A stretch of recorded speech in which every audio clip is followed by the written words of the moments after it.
poder falar em português, que é a única língua que eu acho que eu consigo falar razoavelmente bem.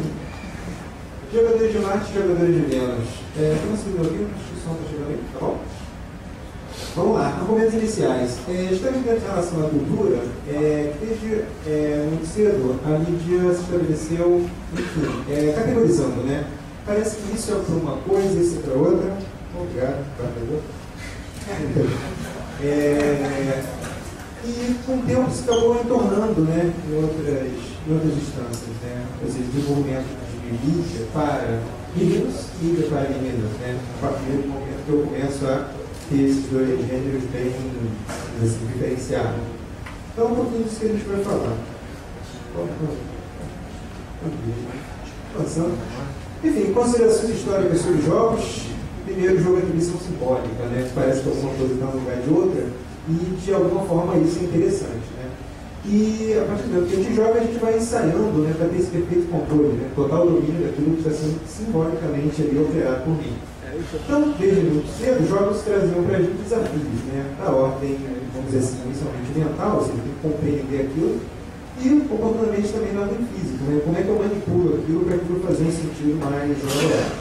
E a natureza de alguma forma, né, colocou a nossa posição objeções, né, se apresentar de formas, vamos dizer assim, naturais, né, ou seja, eu contra a natureza, individuais, eu contra o outro, né, e coletivos, ou seja, os meus contra os outros.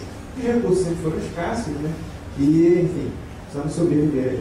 Daí colocar esses pontos importantes em relação aos jogos. Né. Primeiro, eu tenho resposta de estímulo. Coisas acontecem, eu devo reagir sobre elas. Segundo, que existe uma intenção recuperada. Né. Se alguma coisa acontece, vai ser porque eu deveria ter querido acontecer e eu posso recuperar isso novamente, né? Ou seja, sair um pouquinho mais do estímulo e levar para a experiência.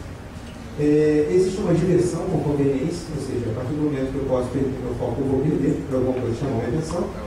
E o desafio ele é recompensado. Vale a pena correr risco se aquilo vale a pena, né?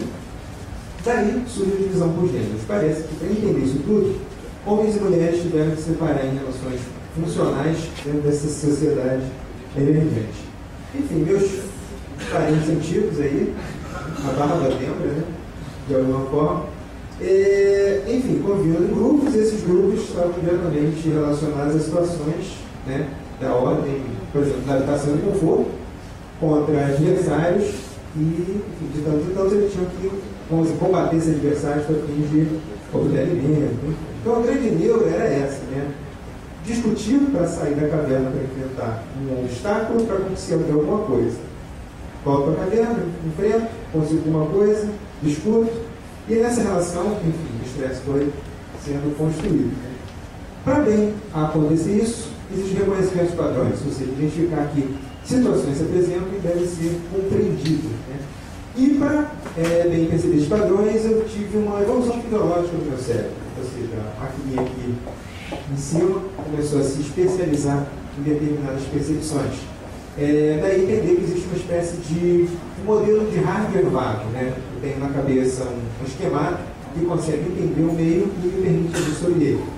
Então é como se tivesse uma espécie de software de realidade virtual, né? Atualizado a cada instante, e o entendimento desse software funcionando para a gente essa nossa perspectiva de participação. Né? Então eu levo essa minha realidade virtual individual para todo lugar e vou adequando ao cenário. Né?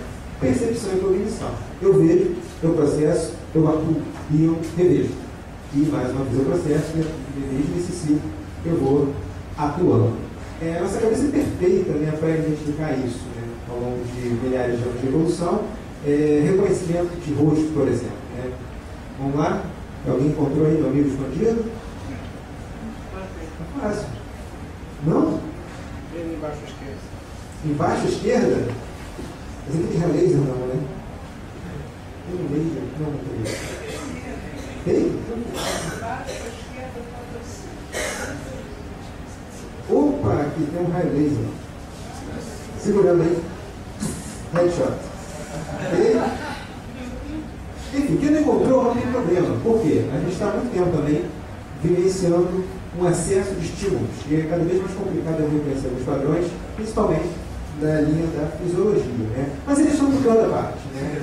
Assim como a gente tem aí uma criatura metálica monstruosa que vai devorar os soldados aí do Iraque. E esses fenômenos de ilusão acontecem a todo instante, a gente damos a eles o nome de pareidolia. Né? O que é pareidolia? É encontrar coisas onde elas não existem, né? Ou seja, é uma não identificação da percepção. Perceber, mas dentro da minha cabeça tem uma coisa bem forte que diz que aquilo ali é algo, porque parece que tem uma simetria lateral, tem olhos, tem boca, fuja, salve sua vida, né? Depende dessa percepção mais imediata para você seguir. E daí é enxergar, enfim, Jesus Cristo na torrada, né? Santa de graça, enfim. É um pouco, por quê? Como dito, nós temos um hardware e um software de realidade virtual que vai, vamos dizer assim, tentando me integrar a esse meio. E a partir do momento que eu percebo esses símbolos atuando efetivamente, eu entendo que fica fácil me enganar. E fica fácil me enganar não só pela visualidade, mas pela sensação de controle. E é sobre isso que os jogos eletrônicos estão estabelecidos. Parece que alguma coisa está no lugar de outra e, que legal, eu a estou controlando. Jogos são sistemas de propósitos, né? Existem regras envolvidas. E é muito bom entender como essas regras funcionam, como eu me antecipo a elas e como, através desse mecanismo, eu posso, vamos dizer assim, divertir, né? Ou seja, dar um sentido a isso tudo. E na ideia, né? Ou seja, no princípio que eu tenho a ideia de desenvolver alguma coisa, até efetivamente a compreensão da aplicação dessa coisa, eu passo obrigatoriamente uma esfera de entendimento de cultura, né?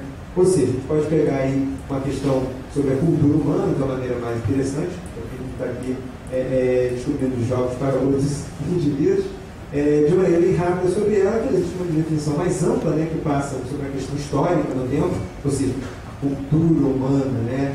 Então vamos lá, né, pegando lá para a história, passando para a história, a invenção da escrita, enfim, e vamos em frente. Ou de uma definição mais simples, social, local, no espaço. Assim como nós aqui dentro dessa sala, né, estamos partilhando conhecimento e cultura. Cada um trazendo a sua, juntos aqui, né, chegando a alguma finalidade. Para isso a gente entende que existe uma narrativa cultural. Uma narrativa, né, com uma sequência de situações que podem ser compreendidas e compreendidas sob uma perspectiva cultural, da soma, né, dos indivíduos. E a cultura como contexto, ou seja, ela vai estar muito bem direcionada e percebida a partir da localidade, do locus onde ela está acontecendo.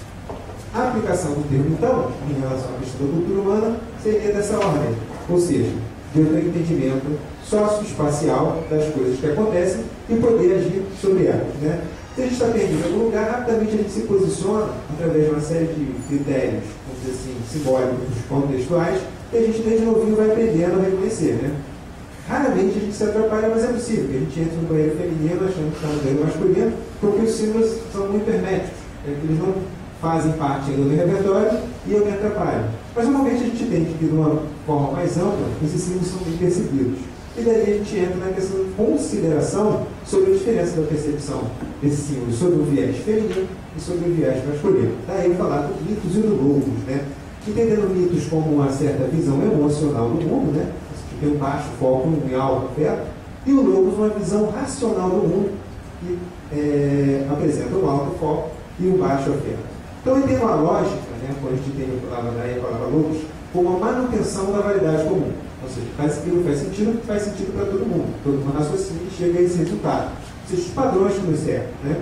E eu tenho os mitos como as explicações que moldam a linguagem, são as nossas sensações. Aquilo que dificilmente a gente consegue fazer com outro alcance, mas que a gente, através da arte, através da cultura, a gente consegue pela expressão, né?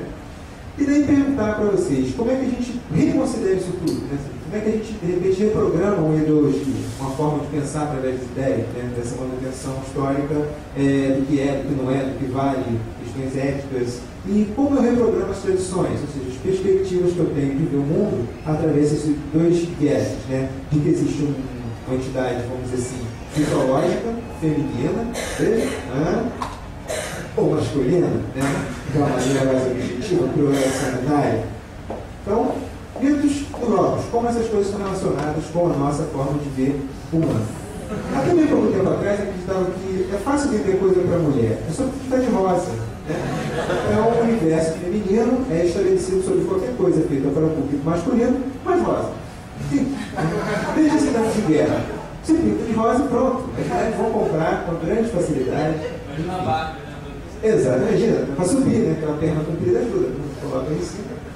E como a gente atribui esse tipo de perspectiva comercial sobre o rosa, né, como sendo feminino, no mundo dos jogos eletrônicos, a gente cai aqui. É fácil fazer jogo de mulher. Basta que o controle seja rosa, pink, né? Jogos para meninas. É isso? Não, não é isso. Por isso que eu quero apresentar para vocês Cornélia. Vocês conhecem a Cornélia? Não? Cornélia conhece vocês. Cornélia é campeã mundial de Quake 3. Ninguém barra a Cornélia. Aí você pensa, poxa, como uma mulher pode ser campeã mundial de um jogo de tiro que é tido por tradição e ideologia algo estritamente masculino? É simples. Ela treina, joga pra caramba e consegue efetivamente vencer qualquer um, homens ou mulheres, ou alienígenas, né? Dentro do Quake 3. Então a gente começa a quebrar um pouquinho esses paradigmas de que existe efetivamente uma produção voltada para